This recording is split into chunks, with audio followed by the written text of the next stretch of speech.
Hello and welcome to Why the Beatles Matter. I am your grateful host, Sean Gaylord, and I am just so pleased and pumped to welcome my guest, Dr. Donya Ball, who is the author of two amazing books on school leadership, which we'll get into and talk about in the course of our conversation today. And I'm just really excited to hear about, and for you to hear, friends, to hear about Danya's work and then also her connection and her story with the Beatles. Donya, welcome. Oh, Sean, thank you so much for having me. I've been looking forward, by the way, to this conversation since we were DMing each other on LinkedIn because of some mutual love and passion, not just for leadership, but for music. And so I can't wait to dive into the conversation. Agreed, and it really does in many ways because for me, Danya, music is an entry point. It connects us in some way, whether we are a musician or whether we feel we're musically talented or not. And to me, it just kind of lends itself not just to the power of the Beatles but the very much power of the human narrative in music that connects us and we can all identify with. And I know that in your writing you use a lot of analogies and images and symbols that kind of connect to these larger truths. And so I'm excited to kind of unpack your story and your connection and to develop our connection even more. So I'm just really Beautiful. pumped. I'm just pumped for this. Thank you for having me. I'm so excited. Oh, thanks for being here. So I guess let's start maybe at the beginning because you have mentioned that you've mentioned kind of in our pre-conversation about your father and Yeah. and his love for the Beatles and how that connects to you. So let's start there. Oh my gosh, I'm so excited. So, where I'll start with is, and actually I prepared. I will come to these and I'll just say, oh, we're just gonna talk, but I actually brought some pictures. So if you let me share my screen, I'm gonna Absolutely. paint a beautiful picture of really the music, why the music matters, not just about the Beatles, but the symbolism behind it. It says sharing is not turned on. Let's see, send Okay. request. I can allow that, and I have, and I think you got it, friend. Okay, perfect. Beautiful. I'm excited. This is awesome. Okay, Oh, so it might be a little bit different than what any other guest has love has come to, but that's just kind of me. I kind of think outside the box and I'm a rule breaker, this. but that's what we do. So my dad, Tamor Farhang, this is my brother Dax, me, my maiden name, Donya Olia Farhang. My dad was born in Tehran, Iran. Okay. And he's an immigrant. Mhm. He moved to, like so many Persians, moved to California. His mom actually moved him to boarding school in the LA area in Newbury Park. Okay. And my dad came during the country was under transition and it was a very, very tumultuous time. And he spoke fluent Farsi, did not speak much English, but he developed a profound love for the Beatles actually when he was a resident of Iran. Mm. And it was because they were on fire. And it was a mode really of him learning also the language of English through music. And so the country during this time was really in transition because when in the 1960s, pre-revolution, he explains it like when he would go to the beach, right? The women would wear bikinis, the guys would wear, swimsuits like this. It was not a Muslim dominated country during that time. And so it would appear like it was a beach at Redondo Beach or, a West Coast beach back then. But this was a time, like I was saying, that the country was in transition and a lot of people were fleeing, were moving because it was becoming something other than the roots that they knew of, which has happened right across the world with many countries. And what makes our beautiful United States amazing is that it really does bring in people with so much roots and experience other places. Well, my dad, he was in boarding school in Newbury Park and he loved the Beatles and he knew the Beatles were going to be performing live at the Hollywood Bowl. Okay. And he got out a map. Now, clearly, this is a Google map, but you know what I'm talking about, the old school maps. And he's in Newbury Park and he's looking how far it is to walk himself. Newbury Park is near Thousand Oaks to the Hollywood Bowl because come hell or high water, he is going to make it to the concert to see the Beatles at the Hollywood Bowl.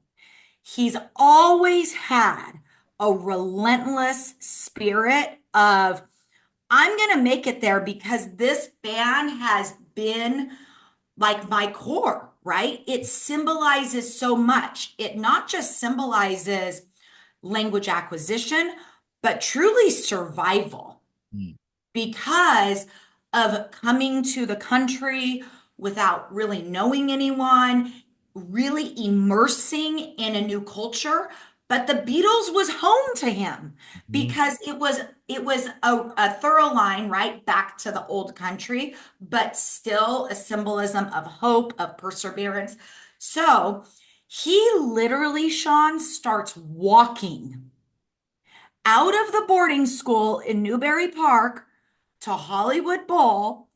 And I wish I would have invited him to share the story himself. But the way the story goes is that one of the maintenance workers of the actual school sees my dad walking on the side of the road, pulls over, and he's like, "Where are you going?" And he's like, "To the Hollywood Bowl to Yeah. see the Beatles." And he's like, "That's going to take a long time." And he got him in his car and he got him there. So Wow. my dad shows up Um, to the Hollywood Bowl. He gets into the nosebleed section and he watches the Beatles. And by the way, this picture right here mhm. is an actual picture of that concert. Wow.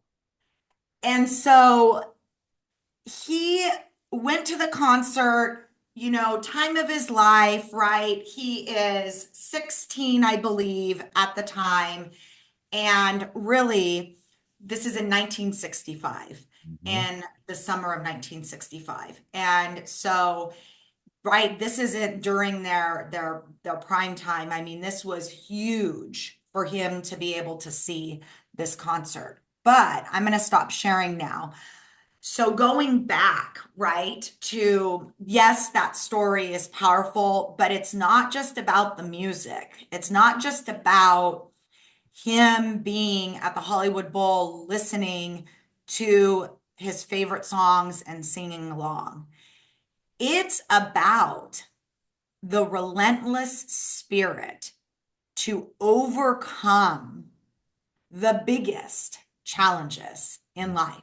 That is what the Beatles symbolizes for me because it was my dad's relentless spirit to not just come here and make a life for himself with little money, right? He ended up going into the real estate industry and from the ground up, right, has built a business. But my realness and my resilience and just my love of people, of leaning into people and getting to know their stories, that comes from my dad. And so when I was little and you saw a picture of me, we would drive around together and he'd always have the Beatles cranked up in the car. And we sing the songs like the best of them with the window rolled down, yelling at the top of my hands, I want to hold your hand. He would reach over, hold my hand. And so it's, yes, the music's freaking rad and amazing, but it's his story. It's my story of the strong roots, right? Of look, we can't always control the storms. And you mentioned the books. We can't always control the turbulence. The unexpected BS is going to happen. Right. But with a relentless spirit and an ability to be able to lean in, not just to our roots, but to the challenges and being able to know, like, I got this, and surround ourselves with the people, the right people, there's always a way out. And so I know that was long, and I'm pretty sure you weren't even expecting this. That that is, my friend, why music can really ground us and connect us, right? And mean so much more than just the music at face value. Donya, I am so honored and so grateful for you sharing your screen and sharing your story. I have chills right now, and I'm probably, and again, I had no idea where you were going with this, and I'm so glad in the spirit of like the Beatles and rebellion and thinking outside the box and those things that you went there and you honored us with your story. But I'm going to give you a little behind the scenes. I'm going to blow your mind right now. And Do it. Do it. so before I always do an episode, and I'm getting ready, I put on a Beatles album. And do you know what Beatles album I have? I'm going to reach over because literally this is going to blow your freaking mind. We did not prepare this at all, friends. I played the Beatles at the Hollywood Bowl album. It's all meant to be. You can't make this stuff up. You Like can't make it up. literally, You can't make it up. it's on my turntable right now. And so, okay, how many years ago is that? And my dad was there. 60 years ago. 60 years ago. Okay, I mean, literally, we cannot make this up. We did not prepare this. I had no Nope. idea. Nope. I knew you were going to talk Nope. about your dad, but I had no idea the connection to the Hollywood Bowl. And I just randomly pulled an album in preparation for this episode and getting pumped up, and I put on the Beatles at Hollywood freaking Bowl. Well, and here's the thing. This Wow, is why this is mind-blowing to me. my God. How many albums? So here's some trivia. How many albums do the Be I mean, there's so many. How many Yes. albums do the Beatles have? So to pick that one is wild. Yeah. Like, I mean, and I own everything by the Beatles. I have countless compilations. I have all the studio works. And this is an album, by the way, that is no longer in print. This came out in 76, 77 on the Capitol label. And then it went out of print soon after. So you can't go to the record store and buy this new. You can probably find a used copy. It's not on CD. It doesn't stream. They have since, maybe 4 or 5 years ago, Ron Howard did the 8 Days a Week documentary, and they Yes. re-released the album in a different form. But, but, wow, wow. Yeah, my friend, that is so incredible. And, before you hit record, you were sharing with me how, you are teaching a class, right? And what is the name of the class? Why the Beatles? Why the Beatles, right? And this is a college level class. Correct. And why I absolutely freaking love that is because we love to in this whole like executive leadership world. And I have two kids in college right now. They're undergrad. And we don't make sense of life enough. We love to just like load our conversations up by citing statistics and theory and, you know, fine. But we don't make sense of the realness enough Yeah. and be able to connect to the human heart. And so when I was hearing about this class that you're teaching, and I'm also faculty for graduate level work, oftentimes my students will say, I look forward, Dr. Ball, to your class because I can just sit there and I know that I'm going to hear the real stuff, Right. the real talk. Because at the end of the day, that's what matters. And Yes. so, yes, let's refer to the great researchers as like a foundation to reinforce and affirm our work. But we need to do more of what you're doing. And that is whether it's using music to be able to really connect to the magic of life, the realness of life, or another modality. That is what I love about what you're doing and really what my passion is too, Oh, thank you. Your students have got to be lucky. That class as is are better than me. yours. Oh, well, thank you, Donya. We should combine forces one day, and that would be a trip. One of the things that has drawn me to your work is the fact that you've written and you've given a great TED talk on leadership and both books that you've written, adjusting the sails and against the wind, and I'll put links to the books in your website in the show notes.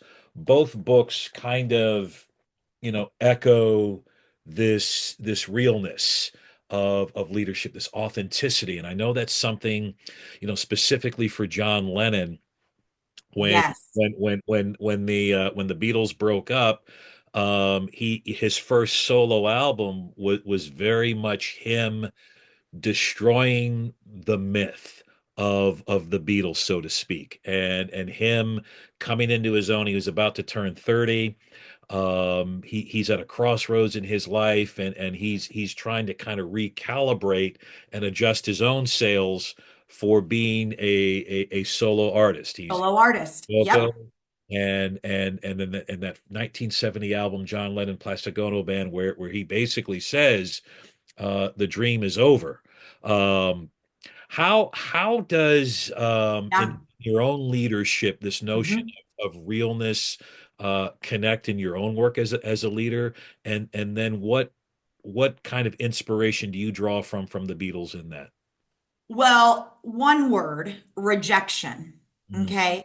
And the reason that I bring rejection to the surface of the conversation, and by the way, this is another topic we don't talk enough about, but people in general are turned away, rejected, terminated, shot down, whatever, all the time. And so life in general, and it's not just leadership, it's just in general, is about maneuvering our way through these experiences and also, in a sense, reinventing ourselves through that process as well. yes. Oh, wow. Right. And so for me specifically, because I faced, and at the time, it felt like I look back now and I'm like, man, that was just like this speed bump of a problem. But at the time, my rejection experience felt like a freaking mountain I was never going to get over because I was passed up for that. I've talked about it a lot. I talk about it in my first book. Mhm. I was passed up for a position that I thought I had in the bag. I was the next in line. And my identity at that time was really wrapped up in that organization. And I couldn't see outside of that organization because I felt like, but Donya is that. Mhm. So very much like John Lennon, right? He had to, the dream is over. Now it's me and I'm reinventing myself here. And so, what inspired me to write, to speak, to do what we're doing right now is that leadership is about taking these experiences, whether it's rejection or being hated on by critics, personally attacked, dealing with competing agendas, dealing with crises, right? Natural disasters, whatever, crises, major, and being able to work through in a way where we're actually branding ourselves as leaders and reinventing ourselves along the way as well. And so for me, Sean, the the actual books and the TED Talk has been just that is I ground in and I lean in on leadership is hard. Leadership is sometimes feels like we cannot get to tomorrow. And so, if my words on the page, or my 10-minute talk on stage, or my 30 or 1 hour keynote can just reground one person at any given moment, we're good. Mm, We're good. right. It it's funny because, and again, the serendipity factor here is just uncanny. But prior to me putting on the Hollywood Bowl album, and you'll see this a little bit later on in the day when it goes on LinkedIn, I've actually blogged about rejection and Yes. and and um and really, thinking about how it is something as leaders we dismiss. um we kid ourselves through it, we talk our way out of it, but it is also, rejection is an opportunity. Rejection is an opportunity to recalibrate. Rejection is an opportunity to reinvent. I like how you used that word. I think about probably the one of the most famous rejections the Beatles faced even before Ringo Starr joined the band is when they were rejected by Decca Records, and Huge. and, Mhm. and they were told guitar groups are on the way out. Now, the band themselves could have easily taken that rejection and said, you know what, we're done. We can leave. We're going to break up. We're going to feel sorry for ourselves, and we're not going to do anything about it. But they recalibrated. They doubled down on their songwriting. They changed drummers. They kept persevering, and you know rejection as leaders, I mean, that's natural. It happens. It's how we choose to respond to it, and how we, rather than react to it, how we can kind of react to that, if you will, uh, Yes. to recalibrate. But to get even realer, I think, and I'm guilty of this as well, we create a problem when we are constantly promoting the great accomplishments Yes. that we are, whatever. And so we use it. We use Instagram, Facebook, TikToks, LinkedIn, whatever to promote the greatness. But we don't. Like, when's the last time that you opened up a social media and someone is sharing about their deep, dark challenge? Mhm. It's very rare. Sometimes we might get to that, but the problem is that because in society we are so used to it's Kobe Bryant, it's lots, and we have so many examples of this. We are so drawn to the success stories, but behind every success story, there is a bottom of the barrel experience Hmm. that ultimately catapulted them, right? I once read a statistic because I love football. I love watching professional football. And the NFL wide receiver or whatever, it doesn't matter. They drop more balls than they catch, Hmm. right? We know this. The musicians, right? They miss more notes than they get because that's where the relentless spirit of consistency, of practice, of, okay, we're going to take this and now we're going to use it to now fine tune the skill, the art. But we don't see that behind the scenes. And so a lot of people, and people will say this, well, Donya, man, it's come easy for you, or you're so lucky that now you're doing this, or they don't see No. that. But part of it is I haven't shown. Mm, And so that puts me into check. yeah.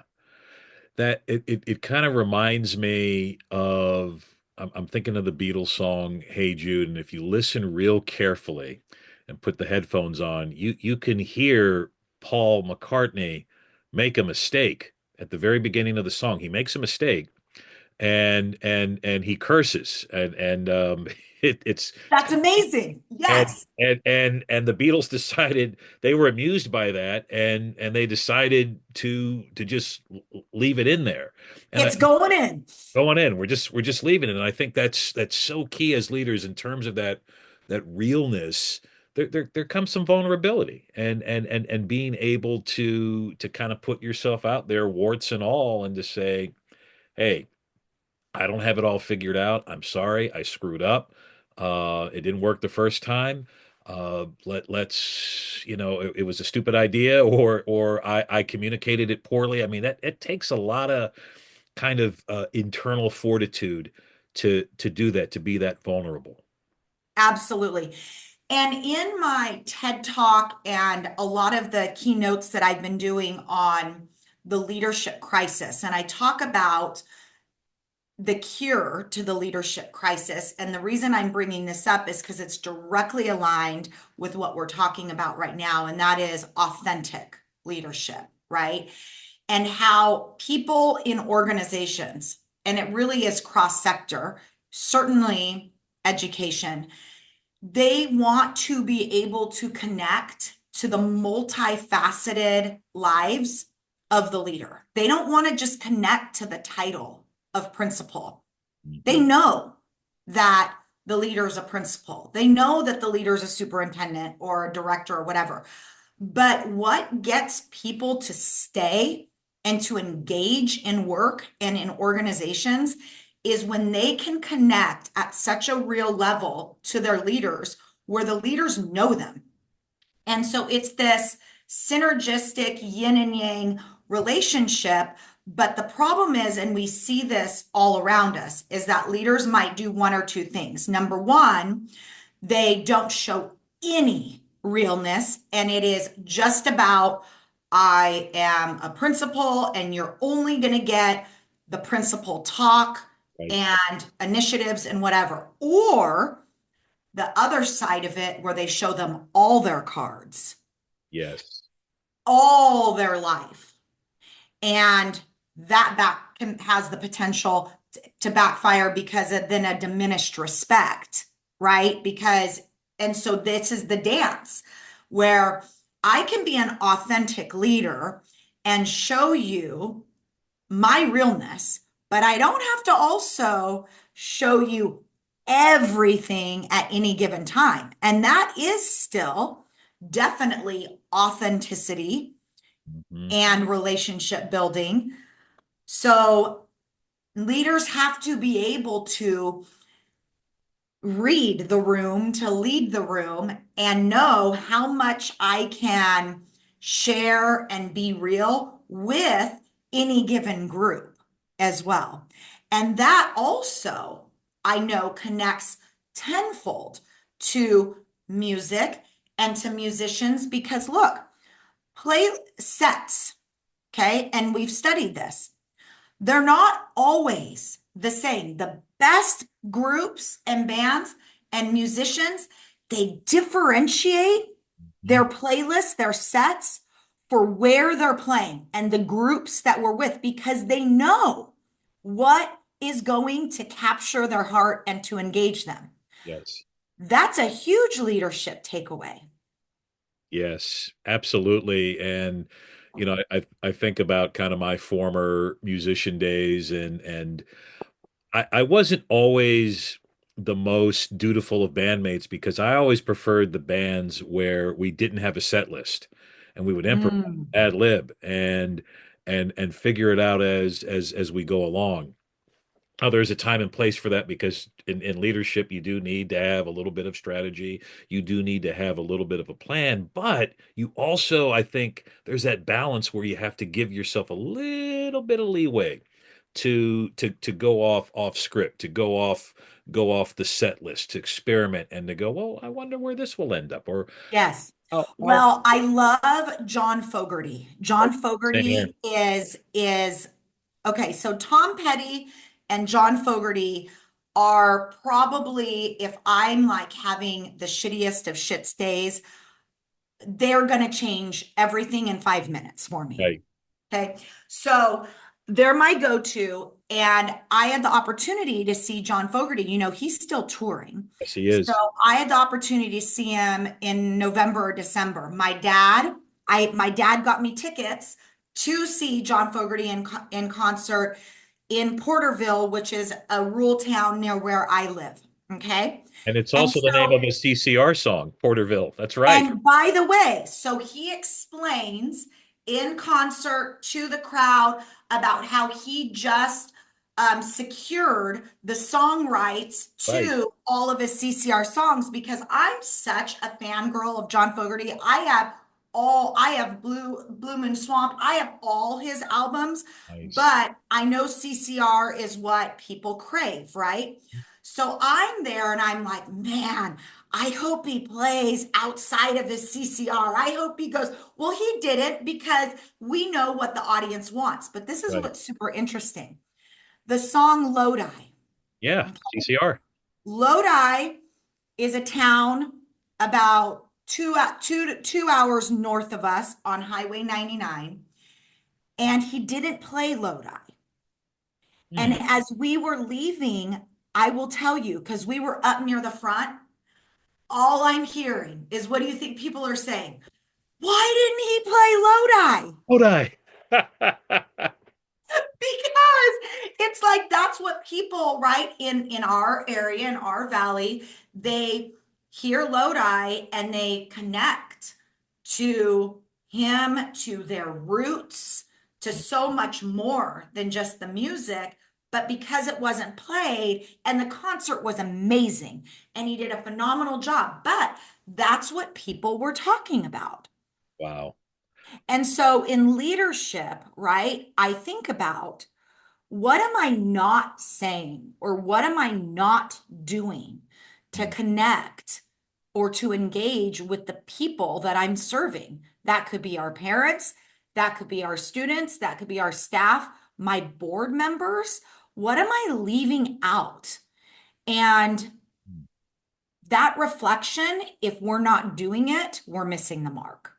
Yeah, there has to be an awareness of the people you serve, and from a musician standpoint, being aware of your audience. I'm a huge CCR John Fogerty fan as well, and I've not had the opportunity to see him in concert, and but that's a Oh, whole you got that's a to. whole nother that's a whole nother rabbit hole we can go down. We may meet and do some professional development at a John Fogerty concert. We can do that. We can make that work totally.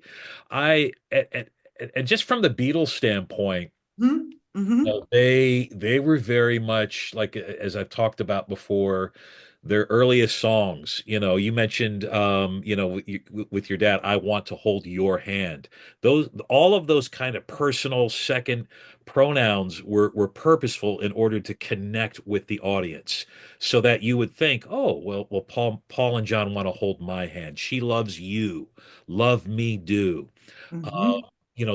those kinds of songs were intended to connect with the audience, and still do. And there's something too, I guess, in CCR and John Fogerty world, where he's created this local color, this mythos, the swamp, the bayou. It's Americana, and there's things there Exactly. that you can land on, and you can picture Lodi, the struggling musician. You can picture Porterville. You can picture the big wheels turning on the Proud Mary. It's very, very, very much visual, and unapologetically American, unapologetically the Americana, and you can kind of Absolutely.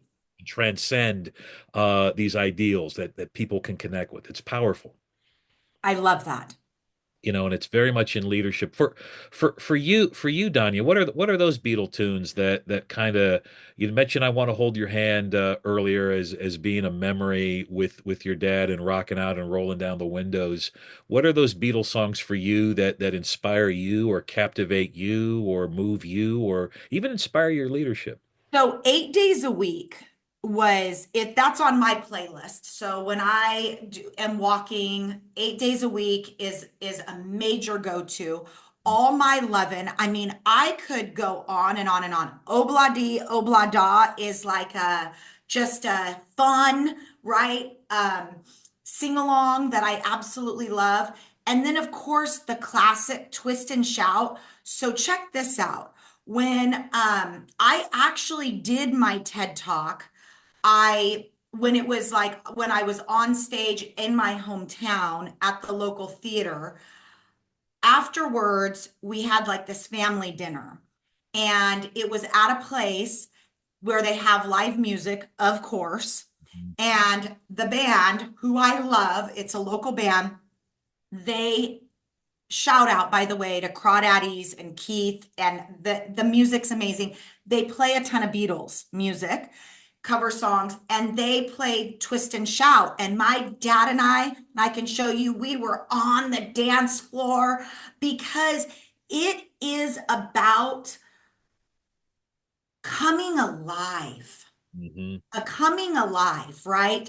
It's again, I keep saying it's not just about the music, it's about the roots of us as human beings and how that music has influenced the people that we are today. And so to see my dad at 75 years old on the dance floor. And I just looked back, like it was one of those moments where I just looked over and he's rocking out to Twist and Shout and knowing, right, how influential the Beatles have been to him. And it was one of those moments that was so special to me because the music's on and my dad is alive and present and just glowing with happiness following a day where I accomplished a major thing, which was to deliver a TED Talk. So that was like one of those full circle, such special moments.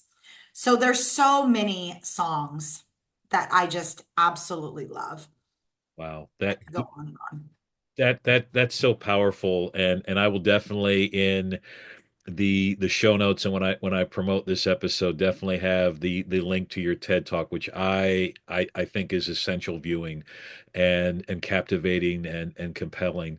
How do your kids, has your love for the Beatles that you and your dad have, has that carried on with your kids? Well, so here's the thing is that you know how this goes.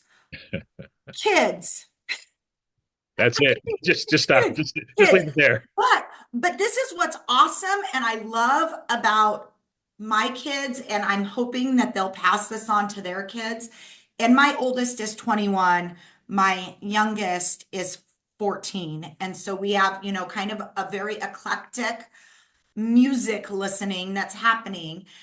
They love a wide genre. So my daughter, right, is in rodeo And so she, you know, will listen to everything from really old country to new country. Um, Whereas, like, my son is a basketball player. And so the music that my son is listening to, he's not, his go-to is not the Beatles, Right. my 15-year-old. But what is awesome is that in any given time, if I say, hey, Google, play the Beatles as I'm like cooking dinner or something, right? And all the songs are coming on. They come into the kitchen and they're doing this and they're singing along. Yeah. And it is a way, and they know, like they know mom is happy when Beatles is on, and I have my hand up like this, and I'm like this. Like they're like my husband will take a picture and he'll send it to, you know, the kids that are off at college, and he's like, your mom is happy. And 9 times out of 10, it's because the Beatles is on in the background. So even though it may not be like their first choice of listening, Right. it is serving the purpose that it has fostered togetherness and grandpa. Wow. That's amazing. And it's the same thing with my three daughters. They've all grown up hearing everything. We used to play Beatles Rock Band on the Wii. We took them to see Paul McCartney years ago. Yes. And but it's not their first go-to. I think they have a mild appreciation now, maybe not as much as I am, but it does bring me to my happy place. It made my day actually yesterday. My daughter, who is a senior in college at UNC Charlotte, she sent me a dance competition of I think it was the University of Minnesota at Duluth, and they were dancing to Eleanor Rigby, and Oh, and I that just is loved awesome. just made my day because it was, it's she sharing her love of dance and she recognized my love of the Beatles, and it's just amazing, especially for those of us that have adult children or older kids, to have those kind of moments. So very much similar to the dad-daughter connection for you and your own dad. Absolutely. And the other piece of this that is just so mind-blowing to me, right, is legacy. Like I'm hearing you talk, right? And the word legacy is screaming in my brain because it's grandpa, so my dad, right, which is grandpa to the kids and will be great grandpa, hopefully, to their kids. His legacy of resilience, of steadfast discipline to overcome like some very trying circumstances in establishing, you know, a stronghold in just being able to build a business and whatnot. When I know without a doubt that when my kids or when their kids or hear a Beatles song, without a doubt, they will not think of just grandpa. They'll think of the legacy Yes. of grandpa, Yes. right? Yes. The qualities, the traits, the things that he did to pave the way for them. Yes. And that is the power of music right there. Beautifully stated, Donnie. And I think that's also a leadership move that I think gets lost in translation because we equate, I think leaders make the mistake of legacy is about the self, or legacy is about me, and what I'm going to leave behind, which, yes, there's a little bit of that, but your legacy is your impact. Your legacy is how the meaning and the connection that you are creating for people that's going to last. And that legacy can be Exactly. negative, it can be positive, and but ultimately it's rooted within the choices that we make and the connections that we forge. And I believe as well, getting back to kind of what started all of our conversation here, the realness that Mhm. that of who we are and being authentic to ourselves. And can I tell you, going back to now schools and realness, one thing that I am on a mission to bring awareness about, and there's so many others that are doing the same thing, and we're gaining some traction, is test scores are Mhm. not helping No. create cultures of realness. Yep. And you and I could spend another 2 hours Absolutely. talking about that topic. But the only reason that I wanted to bring it up here is because I'm seeing, as you are, we are on socials, and I'm seeing this detriment that we're doing when we think that highlighting and bragging about standardized test scores is defining a great school or a great student or a great leader is so far from authentic leadership Mhm. and about what really matters with the work that we're doing. And I'm hopeful because so many people, not enough, but more, are on leading this charge with books, with talking about it. I'm hopeful that we are going to transition Yeah. out of that and into we are always going to have accountability. We're always going to have federal and state expectation of public facing data.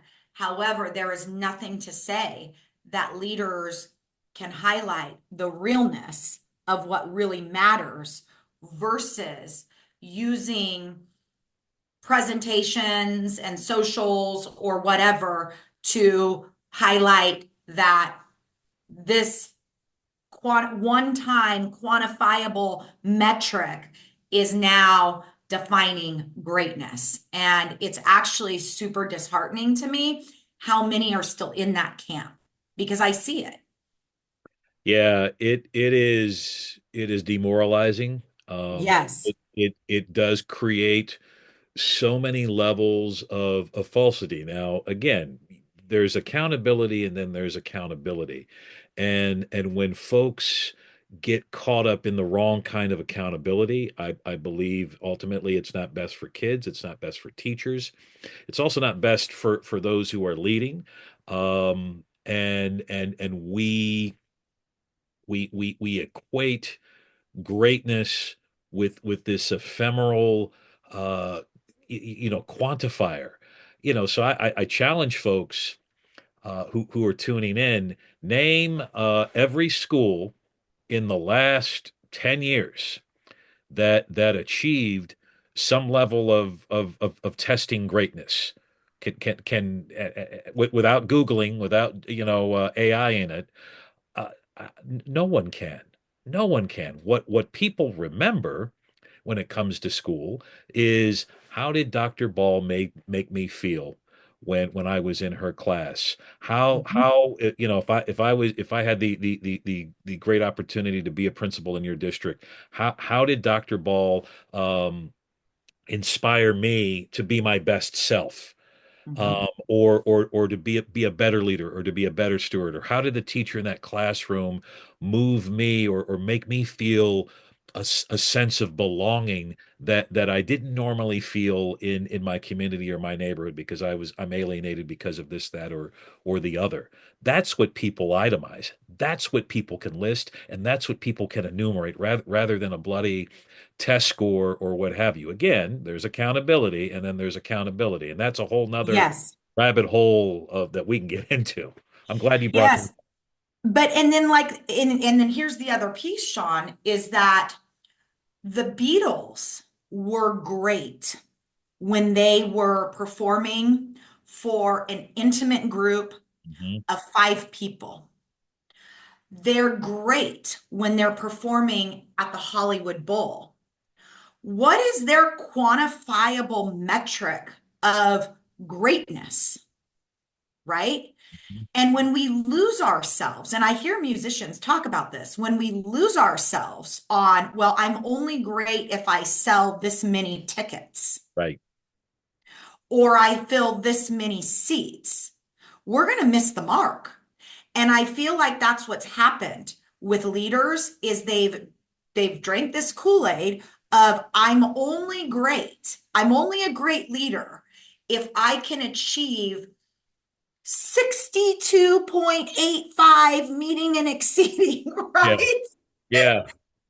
Or I'm only a great leader if I can enroll this many kids, right? Of course, there's so much that is that yes, that there's accountability, and I love that, but there's also accountability, and that intrinsic accountability has oftentimes been compromised Yes. because of the pressures and the buy-in of defining, but actually that's what matters. Yes. You know, I would say to a certain extent, as I'm thinking about the Beatles catalog and all Mhm. the just kind of the crazy details I know because I'm a geek. Um, I don't think they set out necessarily to intentionally we're going to write this song and we're going to sell a million hits. You know, I think there was some competition, of course, and hey, we want to be the best band and we want to have and wouldn't it be great if this song was number Mhm. one? But I recall an interview when the Beatles, because they were on the string of number one hits, and the first song not to hit number one, which was Strawberry Fields Forever Back with Penny Lane, they were relieved. They were very relieved about it because there was this kind of pressure to always have a hit. And I they were relieved because I think their move, their MO was we just want to make the music as best as we can make it. We want to make songs as great as they can be, not in comparison to a number or a hit. As John Lennon, said famously, we were just four guys and we were a band that just made it very, very big. That's all we were. And I want to bring to the surface the people, and I think you and I may have some people in common that could have just looked at us as numbers, Yep. right? And have said, hey, you know what? We reach out to them and it's like, you're not going to do much for me. So I'm not going to invest my time Right. in you, right?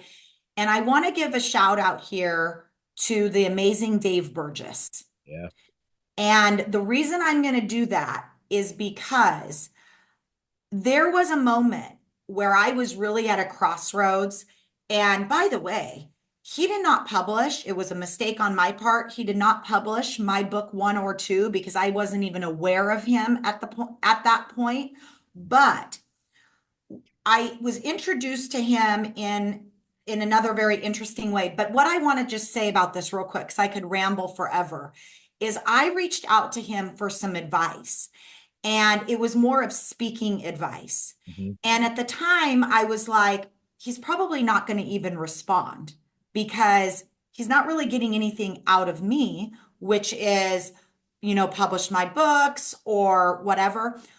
But do you know how much time that man has taken to mentor me, to guide me with nothing in return? Yeah. He has spent countless, just if we want to hop on a call or he's, DMing me or whatnot. And when we approach life with, look, I may not get $1 out of this conversation. I may not increase my metrics by investing time in this person that's on the other side of the conversation. But what I know is that I'm in it for the long game. And the long game is ensuring that whoever I interact with, that there's purpose, there's intentionality, because it's about the impact long term, not just about the short term win. And unfortunately, that's not what I see as the norm is around us. Is I'm only going to have you a guest on my podcast because what you're going to do for my career, Mhm. right? Versus let's just have a conversation and be real, make people laugh, talk about things that matter Yeah. Because guess what? That is going to matter more in the end than what I'm going to end up getting out of the conversation short term. And so I just want to give a shout out to Dave for really taking that time with me, and I'm sure with you, in investing. Yes.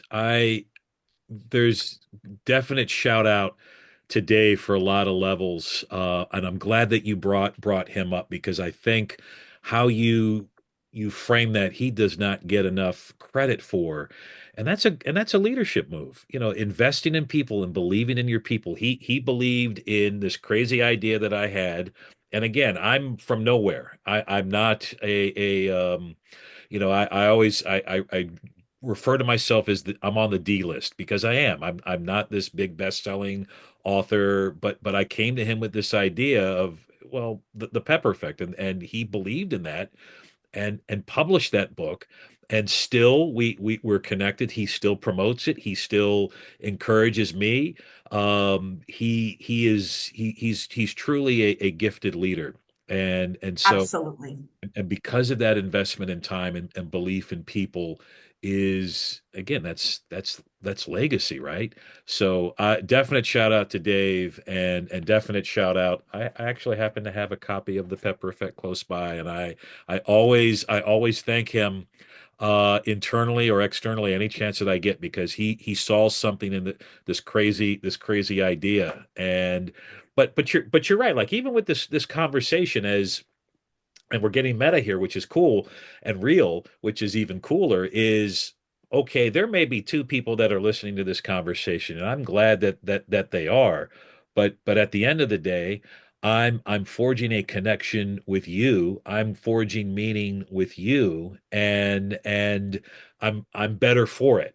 And whether or not Exactly. 10 people, nobody, it's okay. At the end of the day, once we press record and end the Zoom, I now know I have a friend, I have a connection, I have a thought partner, I have someone that I can identify with.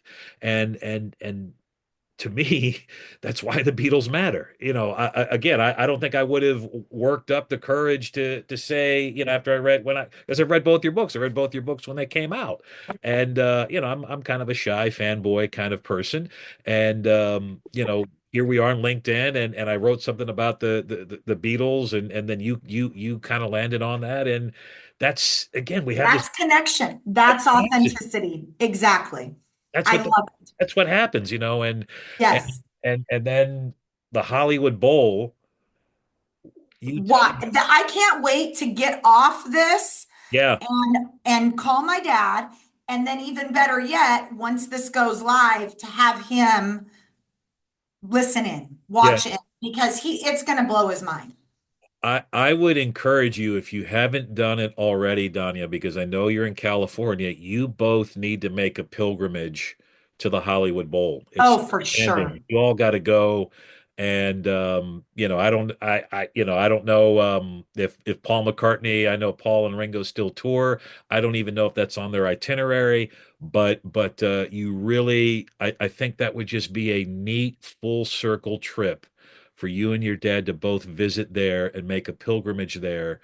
And wow, I can't wait when that happens. I'm manifesting that in the universe for y'all. That has been on my mind of we have to make that happen. And who we see there, it really doesn't matter. Doesn't matter. Yeah. It's about that place being a full circle moment Mhm. for sure. And what a testament to the connection and power of music. Your dad was Yes, willing to walk, to see this band that he loved. And this album that I've had for years. I mean, his screams are buried in this album. His presence is buried in this album. And here this story that you shared with me has forged our connection even more. exactly. Oh my gosh. Yes. Oh, it's so incredible and it gives me chills. And that's where it's so many people in this, in this universe are connected in so many ways, but they will never know. unless they do what we're doing now, which is just talk. And then you all of a sudden it blows your mind on, you know, wow, I had no idea that there was this, yeah, this thorough line. It's amazing.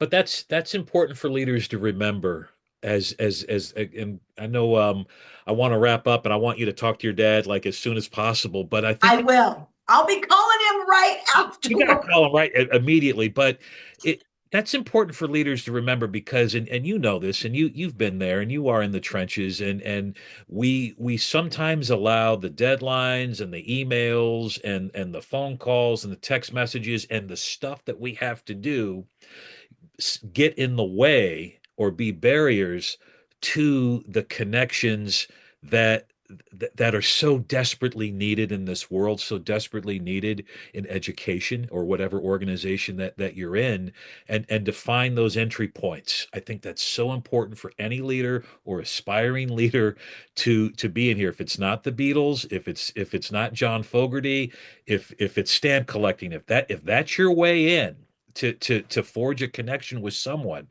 then do it. If you're a Rams fan or Raiders fan, I make little NFL or Chargers fan. I don't know where you fall in, but find that connection, that entry point to connect with people. It's so Let me, okay. okay, so I just have to quickly tell you this story because this is an exact example of this. A few years back, we were hiring for a principal position, right? In the district that I am superintendent of. And we had an applicant walk in for a principal interview, and she was wearing bright pink, sparkly cowboy boots. Nice. And when she walked in and look, there was 13, 15 people at the table, long table. She walked in and I'm reading the room and it was very interesting because some people were like, whoa, this chick's awesome. And some people were a little scared, to be honest. Like, why would she wear that for an interview? Why isn't she wearing the typical dress suit and heels or whatever? So she sits down and she's talking. And through the conversation, through the interview, I could see this radiant personality and her love for Dolly Parton was coming out of this, right? Now, she did not secure the principal job, but I could not stop thinking about her. And I was drawn to her. And I'm like, I want to be this girl's friend. Like Yeah. that's how much I am just drawn to her.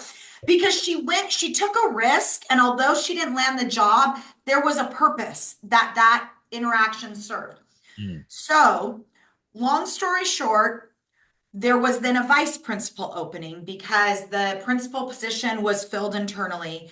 And I told the principal at the time, remember that girl that walked in, that woman that walked in with, I think you need to interview her. Let's see if she's interested for the VP position. Lo and behold, she interviews for the vice principal position. She knocks it out of the park. She gets it. Her name is Stacy Soares. I'm going to give a big shout out to her.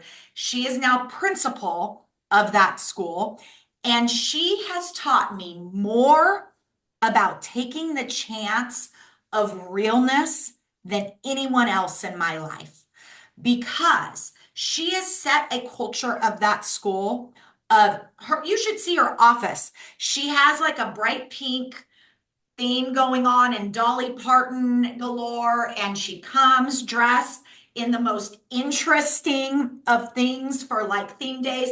But the staff and the students know her, and they Yes. talk about just phenomenal leader, realness, and that lesson of walking in with the cowgirl boots, the pink sparklies, it was not expected, but it taught me about wear it, do it. It's okay. Yes. Yes, that in and of itself, Danya, was just a mini TED talk that you gave on authenticity and in leadership. And it's important for leaders to be true to their persona, not to hide it. Hmm. And I've made that mistake in many ways early in my career. You know, wearing a three-piece suit. I'm not a three-piece suit wearing guy, um, Exactly. and not Exactly. singing and sharing my love for music and Beatles. And I felt like I had to be In the box. this box of what a Hmm. principal was supposed to be.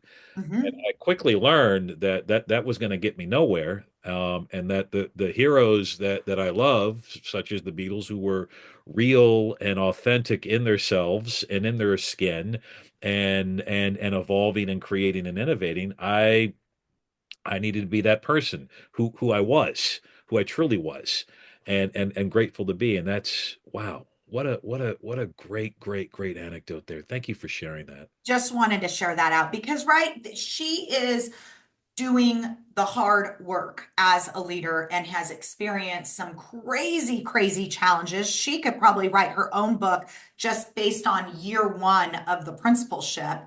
She's going to be listening to this and she's going to be like, "Oh my gosh, I can't believe that you're putting this out here." But I tell her like it started with the cowgirl boots, the cowboy boots that got you here, but then that your radiant energy and your ability to stay true to your core values has been what has defined everything else because you stay true to that as you are working through all of these challenges. And so it's taught me so many lessons through her.